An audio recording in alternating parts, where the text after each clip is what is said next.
vlogs from me and a very large Shih Tzu. This whole video is unscripted and I'm probably going to regret that later on.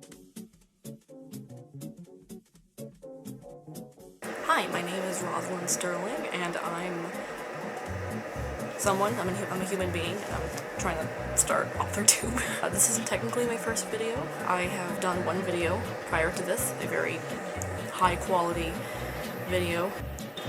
Yeah, so I decided that I wanted to join Authortube and just, you know, see how that goes. Yeah, I really hope this is something that actually lasts a while and not something that I abandon halfway through. Question 1, it says, question 1, how did you find out about Authortube? Let's see, I was about 12 years old when I started getting into, you know, reading and writing, and I thought, you know, I'd do some research on how to write a book, because I didn't know how to write a book, and, you know, it's pretty self-explanatory. I found a bunch of author-tubers and booktubers that I really liked, and, you know, took a lot of advice from them, wrote my first book, you know. Time passes, here I am. I had a really fun time watching Authortube as a kid, and I even went to BookCon. I might put pictures in this video if I can figure out how. Yeah, I had a really fun time watching those videos, and they were really inspiring and really encouraging, and it got me to, you know, write more and read more. And now that I'm older and I'm actually trying to publish a book now, I thought that, yeah, I'd give it a shot and start posting on it. Question 2, what genres do you write? So I primarily write in crime, sci-fi, comedy, and historical genres. I do dabble in a lot of other genres as well. I have very eclectic interests. I think it's very clear on like every account I have because I just have a mess of interests, but I try to keep everything under, you know, some choice few categories, and the main ones are, you know, the ones I just listed: crime, sci-fi, comedy, and historical. Oh, I also want to mention, I fall under a lot of labels, as in, like, I'm queer, I'm under the trans umbrella, I'm neurodivergent, and I'm also mixed race, so I try to incorporate a lot of diversity in my books and my short stories. I try to make sure that everyone feels represented and that everyone gets part of the story, so I do write a lot of representation and whatnot in my books, and I hope I'm doing it okay. I just know from experience how it feels to, you know, be a part of a group that doesn't really get too much representation in media, and I want to see more of that in books. Question 3, what is your preferred writing tense, point of view, and category of story? Well, my preferred category, I believe they mean like age range, would be adult. I write for adults, so like 18 plus, I guess. I don't really have a specific age group. If I was to pick, maybe like anywhere from like 18 to 20s, but my writing is suitable for, you know, anyone 18 plus, maybe even some teenagers, depending on, you know, the content of it. Every story I write has a different level of maturity content, so yeah, so. For writing tense, I write in mostly third-person omniscient because I find that I can, you know, writing from like a godlike perspective helps me to get in the heads of all the characters better. I write very detailed character-driven stories, so, you know, I tend to have a lot of point of views, and, you know, in order to do that, I tend to have more of a narrator point of view, but I have done quite a few first-person stories, or first-person point of view stories, and I usually do those for short stories where it's a very just like cut to the chase, you know, not a very detailed story, just you're in one head and that's it. That's all you need. I think I've also done second person a few times, but that was mostly for like non-fiction articles. I never used that for fiction, and I applaud anyone who can write fiction in second person point of view, because that is hell on earth. Oh my god. Question 4, are you a plotter, a pantser, or a planster? I am a planster. I'm directly in the middle. When I write a book, I'll even write an outline. I call it an outline in my document, but it really isn't. It's more a list of bullet points to follow, and I use those bullet points as almost like prompts to figure out the story, so I'll just write down a very loose, like, this thing happened, and then when I write the book, my brain just fills in the rest, you know. It just works for me. Question 5, are you self-published? Published, as in traditionally I'm assuming, or yet to be published? I am yet to be published. Unless you want to be technical about it, then I'm published, because I've posted stuff on Reddit and Wattpad and whatnot. That didn't go too far. I also had the great experience of having my story republished, without my permission, on a scam website. That was fun. But I am yet to be published, and when I do publish, I want to self-publish because I really love the creative control that comes with it all. It is more expensive, and I'll probably be put in a poorhouse, but it's worth it. Question 6. What publishing company, literary agent, and or printing company are you represented by or use? If you're not yet published, what is your dream publishing house and or literary agent? If I knew, I'd tell you. I'm probably just gonna go with Amazon, maybe Ingram Spark, I forget the name of it. Question 7. What Authortube related videos can we expect to find on your channel? So like I said before, I have very eclectic interests, but I try to keep, you know, a concise list of topics and genres that I primarily post. So I'm mostly going to post about, you know, the novels that I'm trying to publish, you know, within those genres, like the writing process, I guess, you know, maybe discussion posts. I might give writing advice, but I'm not really going to do that too often because I am not a professional writer, at least I don't think I am. I don't think I've had enough experience to, you know, be considered one, and you know, I've seen a lot of situations where people give writing advice and you know, some people like it, some people don't, you know, some people don't practice what they preach, and others give advice like it's set in stone and that's a rule that you have to follow. So I don't want anyone to feel pressured to take my advice or anything, so if I do give advice, they're mostly just going to be based off of personal experience or things that I've seen work for other people, but I want to make it very clear that, you know, the creative process is very messy, very frustrating, and everyone has a different creative process, you know, and I don't want to force anyone to follow anything if it doesn't work for them. So I'll give tips based off of personal experience and whatnot, but nothing is, you know, you're not obligated to follow it. I might also post writing updates or vlogs on, you know, what I'm doing, how I'm doing it, that sort of thing. I'm also an artist, not a professional one, but an artist nonetheless, and I do draw a lot, so I might post like speed paints or speed draws, maybe voiceovers for them. I might post animatics or animations and stuff like that. We'll see. Question 8. When did you start writing? Oh boy. I was 12 when I first started writing, and I never expected all this to happen. I didn't think I would like writing because I absolutely despised reading and writing when I was a kid. I just was into it. I wanted to be a paleontologist growing up, actually, and I even took STEM in college. That was a huge mistake.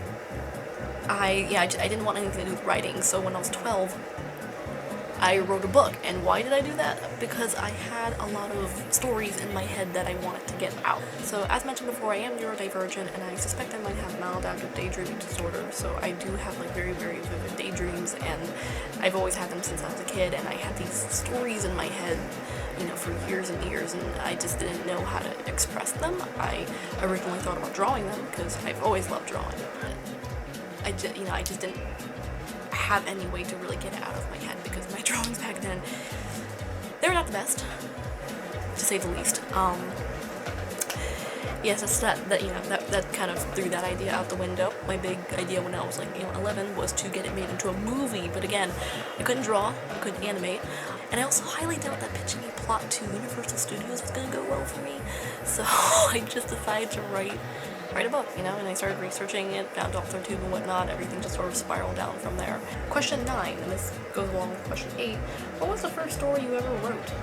Well, the first story I ever wrote was, again, that novel that I wrote when I was 12. It was a fantasy because everyone and their mother has written a fantasy book. I feel like most people who start off writing start off with fantasy. I'm not even that into fantasy. Like, I like fantasy, I've read it, I've written some, clearly. It just was never really my cup of tea, but I decided to write it. And yeah, it was a pretty messy book. It was pretty much like a ripoff of a lot of franchises that I liked at the time, like Willy Wonka and the Chocolate Factory, and that board game Candyland. Yeah, I just ripped off a bunch of franchises and made it into my own stupid little book. It was like 168,000 words or something. It was really long, and there was just absolutely no plot. It was awful. It was really bad. I actually plan on rewriting that book this year. I don't think I'll ever publish it just because I don't really want to be known as a fantasy writer. I want to be known as like a crime comedy writer. But yeah, I do plan on rewriting that book this year. I just want to, you know, see how much I've improved and revisit that story because that story was, you know, very dear to my heart at the time. So I want to see how far I've gone since then. Question 10. What authors have inspired your writing the most? Okay, by all means, the main author who has heavily inspired my work is Jack Townsend. He's the author of the Tales from the Gas Station series. It is a horror comedy book series that I absolutely adore with every ounce of my being. I first found that story on like Reddit when it was a creepypasta, and then I purchased the books when they were published, and I've just loved it ever since. His writing style and everything is just, it's perfect. It's just such a good of like comedy and drama. It's just, it has everything I love in a story. And I don't even read horror that much, or at least much anymore. I used to read a lot of creepypasta in middle school, which is how I found it. But yeah, just huge inspiration. I absolutely love his humor, and I think his humor is like the main thing that has shaped my humor in my writing now. I think another author too, I would say, is Douglas Adams. I just started reading Hitchhiker's Guide to the Galaxy, and so far I really like the story. I really love his sense of humor and, you know, the way he writes and his writing style, so I would say that that's been a pretty big inspiration for me too. I'm trying to think. Agatha Christie, only a little bit. I love her writing and I love her stories. I wouldn't say I really write like her, like my style is far from her writing style, but I do really enjoy her stories and the way she, you know, puts together plots and murder mysteries and whatnot. I love her Poirot series, so I think maybe a little bit of that as well. Question 11. I'm seeing dots. Oh god. Do you schedule your writing sessions or simply get to writing whenever you find the time? I write whenever I find the time. You know, I don't really schedule writing sessions. I'm not a very organized human being, clearly. In the background behind me, I don't really keep everything too organized. I do write during some writing sprints for like NaNoWriMo and, you know, live streams on like YouTube and whatnot. I actually write during those the most because I just write better when I'm with people. But yeah, I don't really set any specific time to write. I just write whenever inspiration strikes. Question 12. Do you type on a computer, typewriter, write everything out by hand, or use a blend of those? And where do you write in general? See, that depends. I primarily write on my phone, actually. I'm not sure how many people do that, but I usually write on my phone just because that's the quickest form of writing I can produce. I type really fast on my phone. I would say in second place comes my computer. I do type on my computer a lot, but usually what I'll do is I'll type on my phone, I'll send it to my computer, I'll put in my document, and then I'll start, you know, typing out extra scenes and editing and fleshing it out and whatnot. So most of the writing I do on my computer is just editing, you know, or adding scenes that need to be added, or rewriting scenes and whatnot. But, you know, the skeleton of the story, the base, the first draft, or zero draft, I sometimes use that term, all that's done on my phone. And where I write, right here. I just write on my desk. Sometimes I write. This camera has probably changed positions at least 500 times. Right here at my desk, and I sometimes write in public when I'm out. You know, again, I type on my phone all the time, so sometimes I'll just write while I'm walking around. For the most part, I just write here. And question 13, the last one. What are you most looking forward to now that you're a part of Authortube? I'm just looking forward to meeting friends and interacting with the community. You know, like I said, I went to BookCon a few years ago, and that was really fun, but that was kind of the most I ever interacted with the writing community. You know, I've been on the internet since I was like 14, and I've interacted with a lot of fandoms and online groups, but I've never actually interacted with other writers. So this is the first time I'm actually starting to get involved with other writers and authors and, you know, book readers and whatnot, so I'm very, you know, excited for the experience. I'm also just really excited to take everyone on my journey with me. Again, I don't want to, like, be really preachy. I don't want to, like, force advice down people's throat. I just want to, you know, document my journey and bring along whoever's interested in this absolute shit show.